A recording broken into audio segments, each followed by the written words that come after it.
ونعوذ بالله من شرور أنفسنا ومن سيئات أعمالنا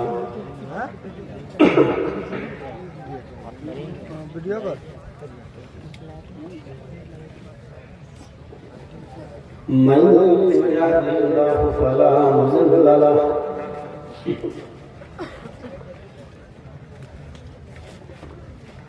ومن يضلله فلا هادي له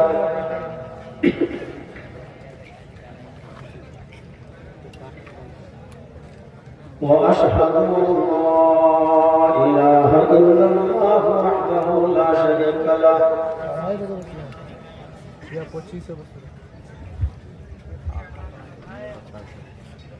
وأشهد أن محمدا عبده ورسوله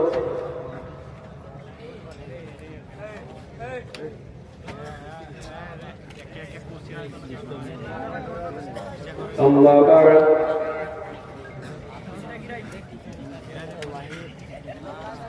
فإن خير الحديث كتاب الله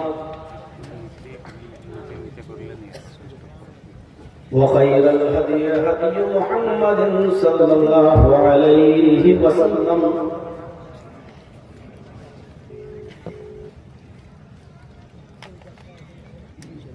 وشر الأمور محدثاتها وكل محدثة بدعة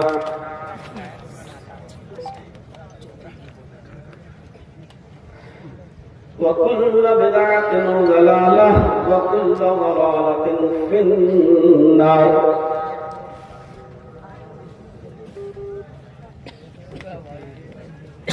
أعوذ بالله من الشيطان الرجيم. بسم الله الرحمن الرحيم.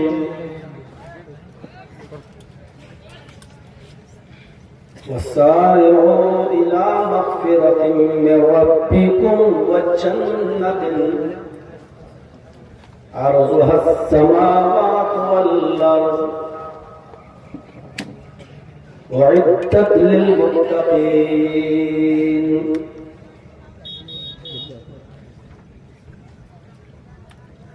رب اشرح لي صدري ويسر لي أمري واحلل عقدة من لساني يفقهوا قولي.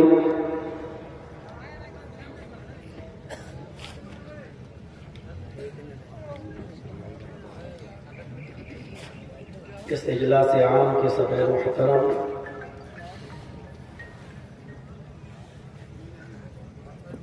معقر علماء کرام،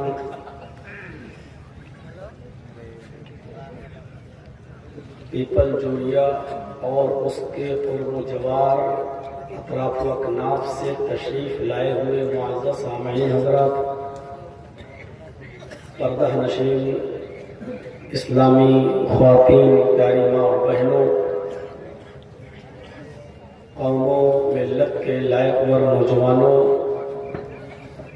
مستقبل کے ہونہار عزیز بچوں، رات کے 2:30 بجے تک مختلف علماء سے مختلف عناوین پر ان کے مختلف اسلوب و لہجے میں آپ نے کتاب و سنت پر مبنی بڑی قیمتی باتوں کو سنا ہے. لسٹ کے مطابق آخر میں اب مجھے بھی آپ برداشت کر رہے ہیں. اللہ رب العالمین سے اس بات کی دعا ہے کہ الہ العالمین کہنے والوں کو بھی اور سننے والوں کو بھی عمل کی پوری پوری توفیق عطا فرمائے. آمین. بہت ہی مختصر سا خطاب سنا ہے آپ نے ابھی فضیلت الشیخ ڈاکٹر مقصود الحسن فیضی حفظہ اللہ کا، جو آپ کے اس پروگرام کے لیے خصوصی طور پر سعودی عرب سے وہ آئے ہیں آج 10 ہی منٹ صحیح، لیکن بڑا علمی خطاب آپ نے ان کا سنا ہے۔ میں نے اپنی تقریری زندگی میں شیخ مقصود الحسن فیضی حفظہ اللہ کے ساتھ پہلی مرتبہ پروگرام کیا ہے، یعنی آج سے پہلے جب سے میں نے تقریر کی دنیا میں قدم رکھا ہے بہت سے علماء کے ساتھ میں نے خطاب کیا، لیکن مولانا مقصود الحسن صاحب فیضی حفظہ اللہ کے ساتھ یہ میرا پہلا پروگرام تھا۔ اللہ رب العالمین ان کے علم میں برکت دے، ان کی حیات میں برکت دے، اور ان کا سایہ تا دیر ہم پر ہماری جماعت پر باقی رکھے، اور ہمیں ان کے علم سے مستفیض ہونے کی توفیق عطا فرمائے۔ قرآن کریم کی ایک چھوٹی سی آیت میں نے آپ کے سامنے تلاوت کی ہے، میں اسی آیت کی روشنی میں اپنی بات کو آگے بڑھاؤں گا۔ اللہ رب العالمین نے فرمایا وَسَارِعُوا إِلَى مَغْفِرَةٍ مِّن رَّبِّكُمْ وَجَنَّةٍ عَرْضُهَا السَّمَاوَاتُ وَالْأَرْضُ أُعِدَّتْ لِلْمُتَّقِينَ۔ بہت ہی چھوٹی سی آیت کا ایک ٹکڑا ہے، اس میں اللہ تبارک و تعالی نے دوڑ لگانے کا حکم دیا ہے، ریس لگانے کا حکم دیا ہے، لیکن کس چیز میں؟ ایک دوسرے کو مقابلہ کرنے کا حکم دیا ہے، لیکن کس چیز میں؟ اسی کی تشریح کرنا ہے۔ وَسَارِعُوا إِلَى مَغْفِرَةٍ مِّن رَّبِّكُمْ، دوڑو، بھاگو، یا یوں کہہ لو ریس لگاؤ، ایک دوسرے سے آگے نکلنے کی کوشش کرو۔ إِلَى مَغْفِرَةٍ مِّن رَّبِّكُمْ، اپنے رب کی مغفرت کی طرف دوڑو، اپنے رب کی مغفرت کی طرف دوڑو، اپنے رب کی بخشش کی طرف۔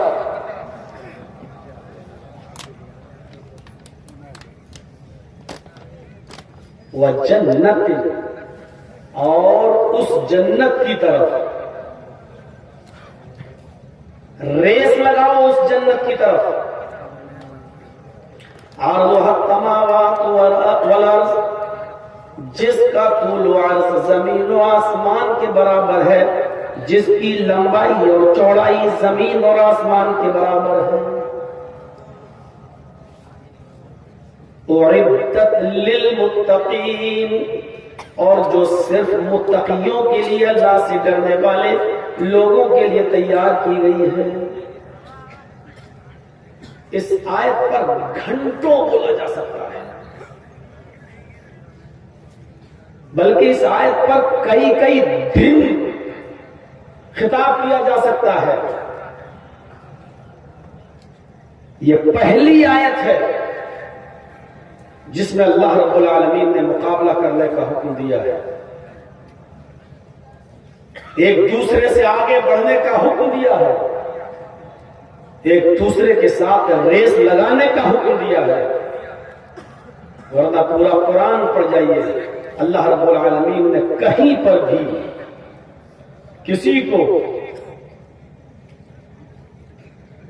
پیچھے کرنے کا، ڈھکیلنے کا، یا اس کو نقصان پہنچا کر اس سے آگے بڑھنے کا آرڈر یا حکم آپ کو پورے قرآن میں کہیں نہیں ملے گا۔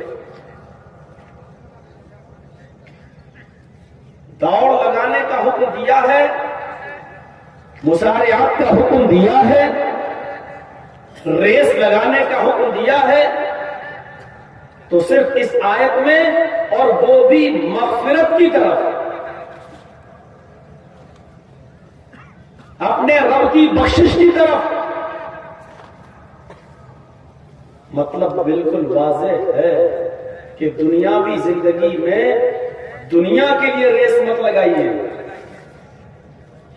ہمارے پڑوس میں اگر کوئی آدمی 1 کروڑ کا مالک ہے تو ہم اپنے پڑوسی سے 1.5 کروڑ کا مالک بن کر اس سے آگے نکلنے کی ہم کوشش کر رہے ہیں۔ یہ کوشش مت کیجیے آپ۔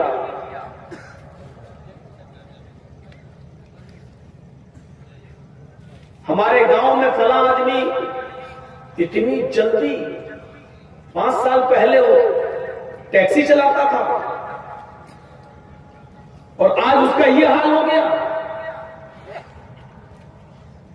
ہم بھی اس سے آگے بڑھیں۔ جب کوئی آدمی دنیا طلبی میں اور دنیا کی چاہت میں جب کسی دوسرے سے آگے بڑھنے کی کوشش کرتا ہے تو پھر وہ حلال و حرام کی تمیز اور فرق کو مٹا دیتا ہے۔ پھر وہ یہ نہیں دیکھتا، اس کے سر پر ایک جنون ہوتا مجھے اس سے آگے بڑھنا ہے۔ کیسے بڑھنا ہے اس کا دماغ وہاں کام نہیں کرتا۔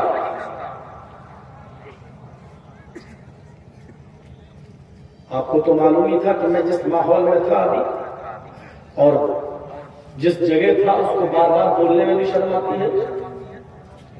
وہاں میں نے ایسے لوگوں کو دیکھا ہے، بلکہ ایسے لوگوں سے ہماری ملاقات ہوئی ہے جن کا کام یہی ہے، دولت کمانے کے لیے کچھ بھی کرنا۔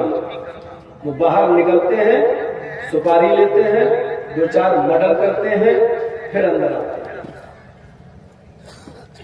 2-4-5-6 مہینہ پھر اندر رہتے ہیں، پھر بیل ہوتی ہے، پھر نکلتے ہیں، پھر مرڈر کرتے ہیں، پھر اندر آتے ہیں۔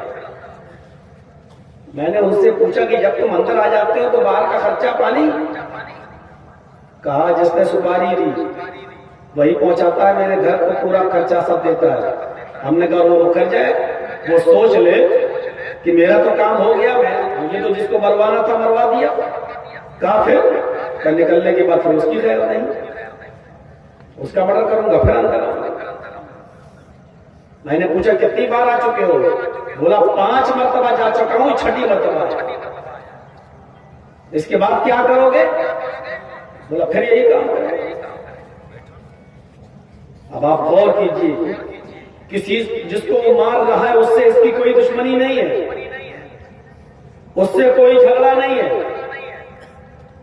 لیکن چونکہ اب اس کو آگے بڑھنا ہے، اپنے مال و دولت، گھر و مکان کو بڑھانا ہے، اپنے محلے میں، اپنے گاؤں میں اپنا ڈر لوگوں کے دلوں پر قائم کرنا ہے کہ اس سے بچ کر رہنا، اور دوسرا دولت اور پیسوں میں اس سے آگے بڑھنا ہے، اور اس کے لیے اس کی عقل اب کام نہیں کر رہی ہے کہ اس کو کیا کرنا ہے۔ وَسَارِعُوا إِلَىٰ مَغْفِرَةٍ مِّن رَّبِّكُمْ وَجَنَّةٍ، اپنے رب کی مغفرت کی طرف ریس لگاؤ، اپنے رب کی مغفرت کی طرف دوڑو۔ وَجَنَّةٍ أَرْضُهَا السَّمَاوَاتُ وَالْأَرْضُ، اور اس جنت کی طلب کے لیے، اس جنت کو پانے کے لیے، اس جنت کو حاصل کرنے کے لیے دوڑ لگاؤ، آپس میں ایک دوسرے سے آگے نکلنے کی کوشش کرو۔ جس جنت کی لمبائی اور چوڑائی، جس کا طول و عرض زمین و آسمان کے برابر ہے، عرض السماوات والارض، جو جنت آسمانوں اور زمین کو گھیرے ہوئے ہے، آسمانوں اور زمینوں کے برابر، آسمانوں اور زمین کے برابر، کتنی بڑی ہوگی وہ جنت۔ معمولی سی جگہ اگر جنت میں کسی کو مل گئی رہنے کے لیے، جنت میں سب سے کم جگہ جس کو ملے گی، یعنی اس کا مطلب وہ دنیا میں بہت کم دیندار ہوگا، جنت میں کوئی ایسا شخص بھی ہوگا جس کو بہت کم جگہ ملے گی، سب سے کم، اور سب سے کم جگہ بھی جس کو ملے گی وہ اتنی ہوگی کہ ایک سائیڈ سے اگر وہ گھوڑے پر بیٹھے اور دوسرے سائیڈ پر اپنے چھوڑ تک جانا چاہے، جہاں تک اس کو جگہ ملی ہے وہاں تک جانا چاہے، اس آخری کنارے تک جانا چاہے، تو اس گھوڑے پر بیٹھ کر وہ 100 سال تک چلتا رہے، اور وہ گھوڑا 100 سال کے بعد جہاں رکے گا وہاں تک یہ اس آدمی کی جگہ ہوگی جو سب سے کم جگہ جس کو ملے. اب آپ اندازہ لگائیے کہ اس کی لمبائی اور چوڑائی کتنی. مسارعت کہتے ہیں ریس لگانے کو، مسارعت کہتے ہیں دوڑنے کو، مسارعت کہتے ہیں دوسرے سے آگے بڑھنے کو. اور یہاں قرآن کی آیت بتا رہی ہے کہ آگے بڑھنے کا حکم ہے، لیکن کس میں؟ اپنے رب کی مغفرت کی طرف دوڑنے میں اور جنت کو پانے میں. اور جنت کو پانے کے لیے ہمیں جنت جیسے کام کرنا پڑیں گے. مرڈر کر کے جنت نہیں ملے گی، دھوکہ دے کر روزی کمانے میں جنت نہیں ملے گی، دکان پر بیٹھ کر دن بھر 3-5 کرتے رہو، جھوٹ بولتے رہو، 100 کا مال 500 میں بیچتے رہو، کہتے رہو کہ اللہ کی قسم 50 روپے تو بچ رہے ہیں، کیا 50 روپے بھی ہم آپ سے نہیں کمائیں گے تو کیا؟ دن بھر یہ سب بہانے بازیاں کرتے رہو تو ایسے جنت نہیں ملے.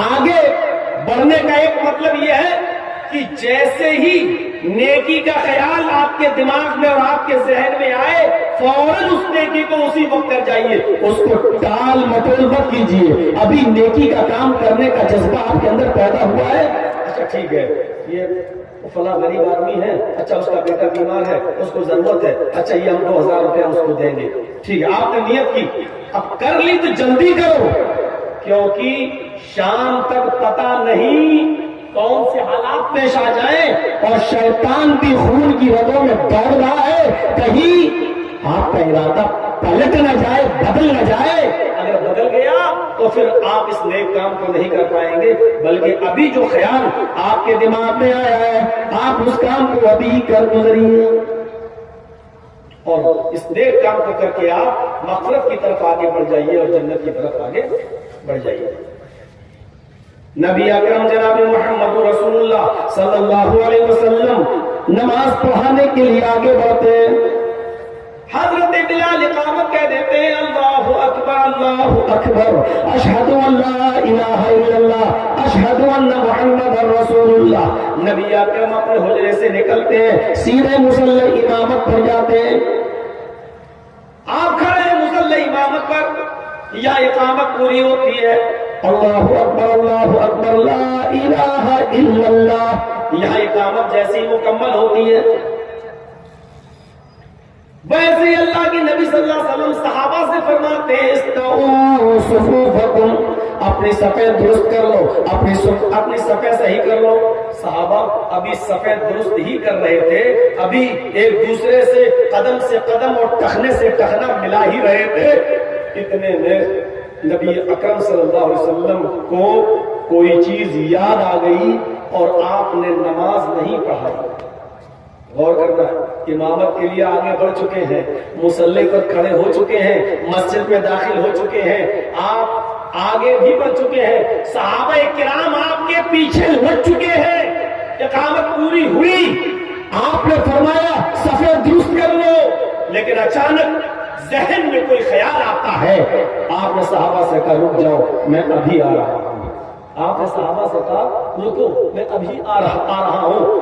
یہ کہہ کر آپ پھر مسجد چھوڑ کر حجرے میں داخل ہو جاتے ہیں. جس حجرے میں آپ رہتے تھے اس حجرے میں داخل ہو جاتے ہیں، اور جیسے ہی اس حجرے میں داخل ہوتے ہیں حضرت عائشہ سے فرماتے ہیں، عائشہ صدیقہ، اے عائشہ، وہ سونے کی ایک ڈلی تھی، سونے کا ٹکڑا تھا، وہ جو کل آیا تھا صدقے کے لیے اور کل رات میں کوئی ضرورت مند نہیں ملا تھا، وہ میں نے رکھ دیا، وہ کہاں ہے وہ ٹکڑا؟ فرمایا وہ تو آپ کے تکیے کے نیچے ہے. نبی اکرم نے تکیہ اٹھایا، تکیے کے نیچے سے وہ سونے کا ٹکڑا اٹھایا اور اس ٹکڑے کو لے کر ایک قبیلے میں گاؤں میں چلے جاتے ہیں، اور پتا چلتا ہے کہ یہاں سب سے زیادہ ضرورت مند کون انسان ہے، کون آدمی ہے؟ آپ نے پتہ لگایا اور بہت جلدی پتہ لگانے کے بعد اس سونے کی ڈلی کو، سونے کے ٹکڑے کو آپ اس ضرورت مند کو پہنچا دیتے ہیں، اس ضرورت مند کو دے دیتے ہیں۔ اس کے بعد جناب محمد رسول اللہ صلی اللہ علیہ وسلم پھر تشریف لاتے ہیں، مسجد کے اندر داخل ہوتے ہیں، مصلی امامت پہ کھڑے ہوتے ہیں۔ اقامت چونکہ ہو چکی تھی، آپ نے اسی اقامت کی بنیاد پر اللہ اکبر کہہ کر پھر نماز پڑھائی۔ جب آپ نماز پڑھا چکے، جب آپ نے سلام پھیرا، صحابہ نے عرض کیا اے اللہ کے نبی یہ کیسے ہو گیا ہے، یہ کیا کیا آج آپ نے؟ اقامت ہو چکی تھی، جماعت کھڑی تھی، ہم لوگ سب تیار تھے، آپ کی تکبیر تحریمہ کا انتظار کر رہے تھے، ہم تو نیتیں اپنی باندھنے والے تھے، ہم سب کے چہرے قبلے کی طرف تھے، ہم سے بات کی تکبیر تحریمہ کا انتظار کر رہے تھے کہ اچانک آپ پلٹے، آپ نے فرمایا رک جائیے۔ پھر آپ اپنے گھر جاتے ہیں اور پھر گھر سے باہر نکلتے ہیں، پتہ نہیں کس گاؤں سے آپ تشریف لا رہے ہیں اور آپ آ کر نماز پڑھانے لگتے ہیں۔ آپ نے ایسا کون سا کام آپ کو پڑ گیا کہ نماز جیسی بڑی عبادت اور نماز جیسی اہم عبادت بھی آپ نے اس کام کے لیے چھوڑ دی اور آپ اس کام سے فارغ ہو کر پھر آپ نماز پڑھاتے ہیں؟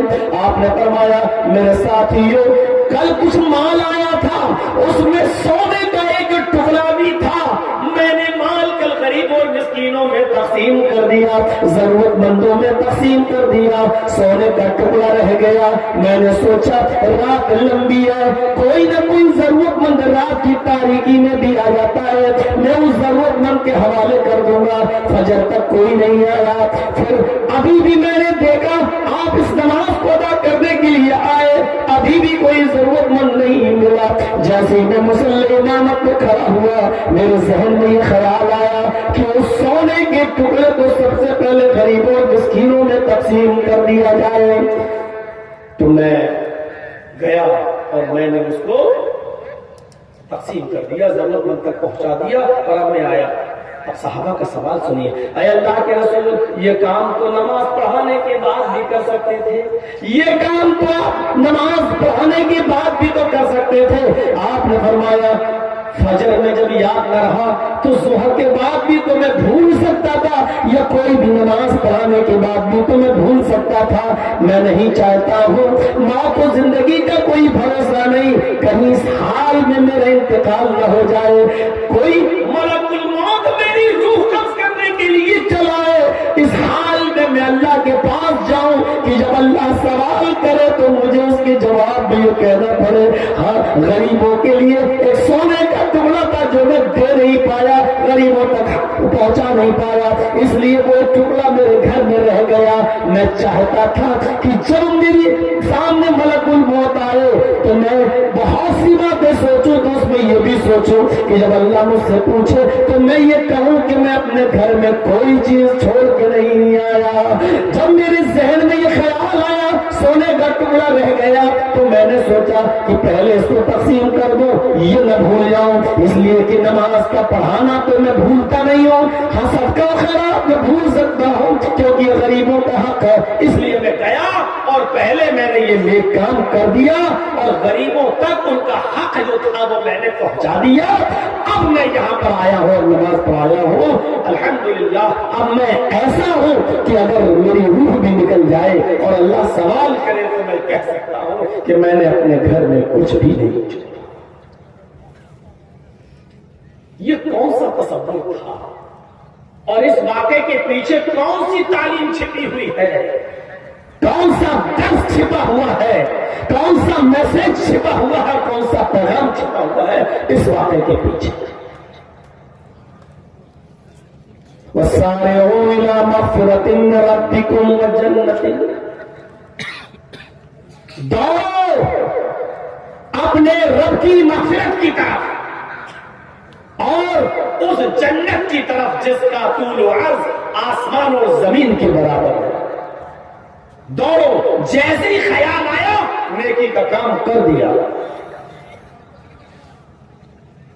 بھولی ہوئی چیزیں دو ہی جگہ یاد آتی ہیں، یا تو نماز میں یا لیٹرین میں. پورے دن آپ کو کچھ یاد نہیں ہے، آپ لیٹرین کرنے بیٹھ جائیں، اچانک یاد آ جائے. ہاں ایسا ہوتا ہے، اور یہ انسانی فطرت میں داخل ہے. یہی سونے کا ایک ٹکڑا نبی اکرم کو نماز میں، حالانکہ آپ کو نماز کے اندر نہیں، نماز سے پہلے ہی یاد آ گیا. اور اسی قسم کا ایک واقعہ عطاء الغفرت میں حضرت ابوبکر صدیق رضی اللہ تعالیٰ عنہ کے بارے میں لکھا. ان کو لیٹرین میں قضاء حاجت میں یاد آیا. اس زمانے میں لوگ لوٹا لے کر، برتن لے کر کھیتوں میں قضاء حاجت کے لیے جایا کرتے تھے. حضرت ابوبکر صدیق کو بھی ضرورت پڑی قضاء حاجت کی، تو پانی کا برتن لے کر جنگل میں چلے گئے اور درخت کی آڑ میں بیٹھے. ابھی پانی کا برتن رکھا ہی تھا، ابھی بیٹھے ہی تھے کہ ایک دم کھڑے ہو گئے، نکل آئے، گھر گئے. سونے کا ٹکڑا تھا تقسیم کیا، پھر لوٹا اٹھایا، پھر جنگل میں. کسی نے ان کو دوبارہ جب جنگل میں لیٹرین کے لیے جاتا ہوا دیکھا تو اس نے پوچھا کیا لوز موشن ہو گئے کیا؟ جیسے ہم لوگ آپس میں مذاق کرتے ہیں، کیا ہوا زیادہ کھا لیا؟ اچھا کل شادی تھی، ٹھوس کے کھا کے آئے ہو کیا؟ تو ایسے ہی ابوبکر صدیق جب قضاء حاجت کے لیے گئے، فوراً اٹھ گئے، نہیں کیا، گھر گئے، سونے کی گلی اٹھائی، ضرورت مند کو پہنچایا، پھر گھر گئے، پھر لوٹا اٹھایا، پھر چل دیے جنگل میں.